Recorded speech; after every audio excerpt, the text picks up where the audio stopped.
معانا ومعاكم استاذ رجب الفائز بتاني عمره النهارده من مركز ومدينه العدوى، مؤسسه جمعيه العلا بمركز العدوى. اهلا بحضرتك. اهلا بحضرتك. اهلا. استاذ حضرتك ايه النهارده بعد التكريم وان حضرتك كسبت العمره؟ والله انا فرحان الحمد لله، والله ما كنت مصدق، والله لحد دلوقتي مش مصدق، بس الحمد لله. كلمنا اكتر، حضرتك بتعمل ايه في الجمعيه مع علا؟ انا شيف المطبخ، يعني اي حاجه اعملها، كريب، كشري، لحوم، رز، مكرونه، اي حاجه. بتعملوا كريب المطبخ الخير؟ جريسكو، اي حاجه، كل حاجه موجوده. انا شيف اي حاجه.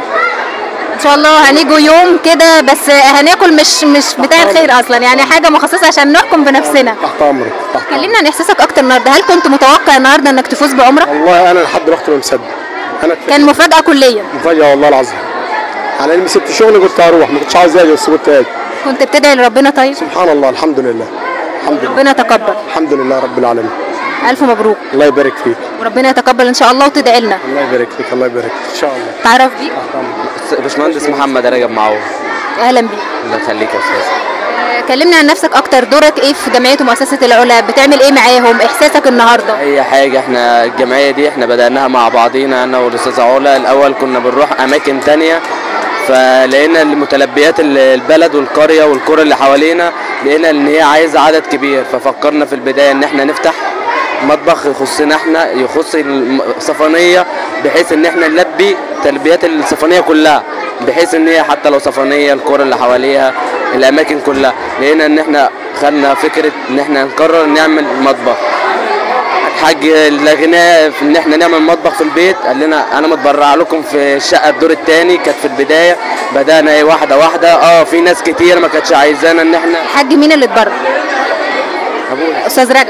الحمد لله. حضرتك اتبرعت بشقه كامله لمطبخ الخير؟ اوضتين وصاله والحمد لله. مفيش حد بيعمل كده في الزمن ده؟ لا الحمد لله. عدة الطبيخ كلها موجود. من حضرتك؟ كل حاجه الحمد لله.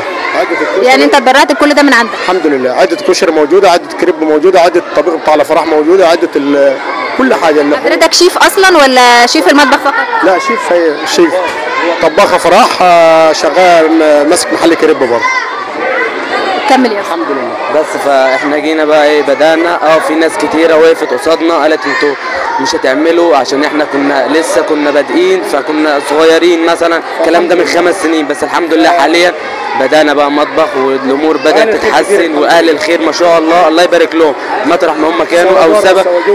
احنا يا دوبك سبب صغير من ضمن المتبرعين. يعني المتبرعين دول ما شاء الله الله يبارك لهم، ما هم زي ما هم بيساعدوا فقراء برضه يعني احنا بنسعد زي ما يعني تحديدا صفانيه بس ولا ايه الاماكن؟ يعني العزب، اي عزبه حوالين صفانيه بالكره بتاعتها، بمغاغه، بكره العدوى كلها، كل ده احنا بنلبيه. يعني ما شاء الله كل ده احنا بنكفيه، بنحاول بقدر الامكان ان احنا نكفيه كله. مش هنكذب ان احنا مثلا بنقول ان ده بنكفيه كله كامل، لا احنا ممكن يعني حوالي 85% من الكره اللي حوالينا كلها ملبيينها. العدوى بكره صفانيه بمغاغه ما شاء الله كل ده احنا ملبيينه. هل مطبخ الخير بس وتحفيظ قرآن كريم ولا في نشاطات تانية؟ لا ده اسقف، كسى، بطاطين، شنط رمضان، وصلات ميه، جهاز عرسان، مشاريع صغيره، عمليات، علاج، اشعه، اي حاجه من دي احنا برضو بنكفيها ما شاء الله. يعني علا برضو ربنا يساعدها ويوفقها وربنا يرزقها كده بمن الحلال. يعني مش عايز اقول لك ان هي بتلبي اي حد بيجي لها التليفون بتاعها ما بيبطلش رن من الناس. هي كل الناس اي حد بيرن عليها بتلبي له الطلب بتاعه، لازم يكون محتاج. دي البدايه بقى. لو محتاج ما بتعرفوا ازاي ان هو محتاج او لا؟ بتسال بقى الناس عنه، بتجيب المعلومات عنه كلها، تعرف هل متزوج، هل كل حاجه. يعني احنا معانا ناس من جميع القرى، احنا بننزل على ناس برضو في القرى دي، هل فلان يستحق، وحتى بناخد منه الناس دي وبعد كده نسال عليها احنا هل فعلا فلان ده يستحق. لو لا خلاص، لو فعلا يستحق بنعمل له الطلبات بتاعته كلها اللي هو عايزها، ما بنقفش ضده. بنحاول ان هو نساعده على قدر الامكان، ان هو نخليه سعيد ويخليه ما نخلوش محتاج حاجه. لو حد دلوقتي من محافظه المنيا او مراكز المنيا عموما محتاج مساعده يتواصل معاكم ازاي؟ الارقام بتاعتنا، يعني الارقام بتاعتنا على الجمعيه وعلى الفيس وعلى الصفحات بتاعتنا، اي حد بيطلب حاجه مننا جمعيه العلا يعني مش بنقول له ان احنا لا، ده احنا بنديله الارقام كلها، يعني 3 ارقام محطوطين على الجمعيه بتاعتنا في اليافطه على طول، بالتواصل باي حاجه دي الارقام بتاعتنا موجوده معاهم. ما جاش في يوم كده كأب يا استاذ رجب وكأخ الاستاذه علا ان انتوا وقفتوا مثلا ضدها، لا مثلا كلام الناس علشان في قريه وكده، ولا من اول ما ابتدت ان هي كنتوا دعم ليها وكنتوا في ظهرها وبتساعدوها كمان؟ ايوه، على كلام الناس مش هنعمل حاجه. احنا في البدايه يعني واحد كده ببلغك ان والدي احنا اقترحنا معاه الاقتراح بتاع المطبخ، اول ما قال خلاص انا اول حاجه هتبرع لكم بيها، انا متبرع لكم بالدور الثاني كله. ده كان من الاول خالص، اول ما علا قالت انا عايزه اعمل عمل خيري واعمل جمعيه، ابتديتوا ان انتوا كدعم ليها، ما وقفتوش خالص ضد الموضوع؟ لا، احنا اول ما بدانا قلنا خلاص احنا هنعمل معاكي، واللي هتنقصي فيه او اليوم اللي مثلا مش هنكمل فيه، مثلا لو عاملين المطبخ او هنعمل مطبخ فوق وحاجه تنقص، مش هنقول لك لا احنا مش هنعمل، لا ده احنا هنساهم بفلوس، هنساهم حتى لو بفلوس، بحيث ان احنا اليوم ده مش هنلغيه، لا هنطبخه وهنعمله وهنوزعه حتى لو من فلوسنا. بدانا في اوضه واحده، اول ما بدانا في اوضه واحده، لما جينا الحمد لله قلنا نبقى نوسع المطبخ ونتوكل على الله. الشقه دي انا سبتها للمطبخ، وقطين وصاله الحمد لله وحمام ولا مؤاخذه. احساسك ايه يا استاذ رجب باولادك؟ والله الحمد لله خفورجه، والله ما شاء الله بعيالي كلهم الحمد لله تمام. كنت بتدعي ربنا انك تشوف اولادك كده، ولا ده من نفسهم؟ والله انا فرحان كلهم، والله الحمد لله، ما عملتوش في نفسي انا الحمد لله. الاجتهاد طبعا والشكر والتقدير كله بفضل له، هو اللي عمل معانا كده، بالرغم ان احنا مثلا هو تعب معانا وحاجات كتيره، بس ما شاء الله هو عمره في يوم ما جه اثر معانا في جنيه ولا في اي حاجه ولا في طلب، كل الطلبات ما شاء الله هو بيلبيها لنا. يعني انا مش بعتبره ان هو ابويا بس، لا ابويا وصديقي وصاحبي وزميلي وكل حاجه، ربنا يخليه لنا يا رب ويسعده لنا. من اهل الخير. بالنسبه للعمره اللي حضرتك اتكرمت بيها، هل كان في محسوبيه بقى عشان والد علا وكده، ولا الموضوع جه ازاي؟ والله انا ما عرفت الا دلوقتي، والله ما عرفت، انا بحلف بالله. بس لكل مجتهد النصيب، عشان حضرتك تستحق ده فربنا كرمك بيها. الحمد لله، ربنا يتقبل. جزاه الله كل خير والله. الف مبروك. الحمد لله، الله يبارك فيك. هل كنت متوقع نجاح الحفله النهارده؟ هو احنا الحمد لله احنا في العمل بتاعنا في التنظيم الحمد لله احنا متميزين. هو ممكن تبقى فيه حصلت لخبطه او حاجات كده، بس هي لازم وارد ان الحاجات الحلوه يوردها لصعوبات، فلازم الحمد لله ان احنا نتخطى الصعوبات دي، والحمد لله انا فرحان ان الحفله مشت بالنظام ده، وان هي الحمد لله تمت على خير، والحمد لله يعني ده كرم من عند ربنا وفضل ان هو حضراتكم شرفتونا ان الحفله تمت على خير. الله يخليك يا استاذ. كان متوقع نسبه كام في المية نجاح الحفله النهارده؟ انا بالنسبه لي 105%. يعني كويس. استاذه صفاء ذكرت 95%. لا انا 105% ان احنا واثقين من مجهوداتنا والنظام بتاعنا، ان احنا مش اول حفله نعملها للطلبه، دي حوالي يجي رابع حفله نعملها للطلبه، فواخدين على النظام ان احنا مثلا في حاجات ترتيبات بنرتب لها قبل الحفله ممكن بشهر او شهرين، بحيث ان احنا الحفله تطلع باكمل وجه واحلى وجه.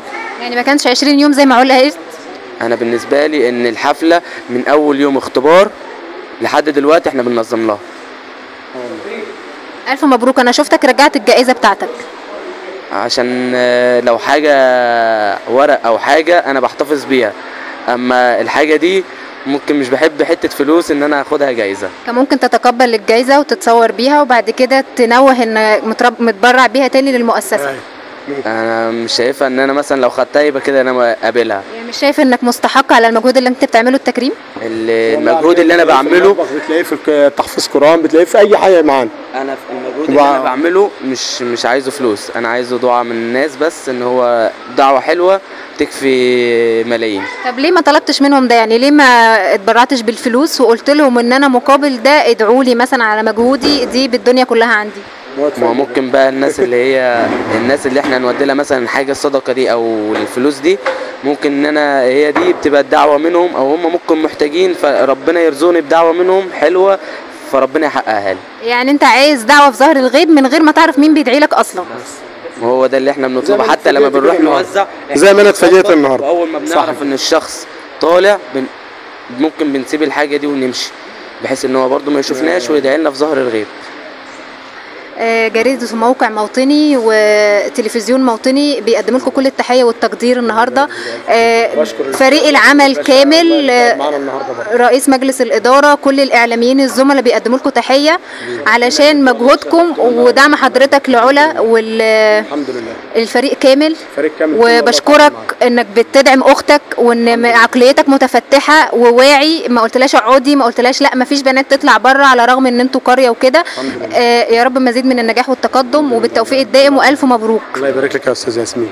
والله وشرفتونا ويعني ما شاء الله احنا الاستاذ رضا ما شاء الله تعب معانا والله النهارده، وحضرتك استاذ رضا الدسوقي النهارده والله تعب معانا النهارده، وحضرتك برضو تعبت معاه، والاستاذ مصطفى والاستاذ كريم، الفريق كله والله ما شاء الله، والاستاذ عبد الرحمن، والله كلكم تعبتوا معانا النهارده والله وشرفتونا في الحفله بتاعتنا، وما شاء الله ما شاء الله كنتوا النهارده يعني مصدر اساسي في سعاده الاطفال ومصدر اساسي في سعادتنا والله. انتوا سبب في كل حاجه، احنا ما عملناش اي حاجه، احنا اللي جينا اتبسطنا باللي انتوا عاملينه، انجازات كبيره. استاذ الله يخليك والله نورتونا النهارده وشرفتونا، ان شاء الله ما تبقاش ولا اول ولا اخر مره، وان شاء الله تشرفونا بقى في المطبخ واحنا بنشتغل، سيبكم من الحفلات خالص وتشوفوا بقى ايه النظام بتاعنا والترتيب بتاعنا والشغل بتاعنا بيبقى عامل ازاي، والتوزيع والحاجات دي بتبقى حاجه احلى من الحفله. ان شاء الله هنجيلكم بس مفاجاه علشان نشوف فعلا في مصداقيه ولا لا.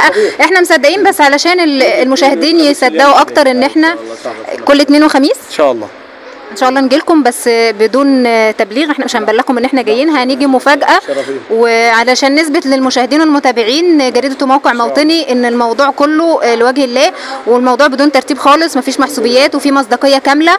فان شاء الله انتظرونا، هنجيلكم ان شاء الله نغطي تغطيه كامله لمطبخ الخير، وان شاء الله ندوق بس مش مطبخ الخير ان شاء الله عشان حضرتك شيف وكده. الله يخليك يا ابناء، شكرا بالتوفيق. شرفتنا. شكرا يا استاذه ياسمين. ياسمين ريا. شكرا يا ابناء، شرفتونا يا ابناء.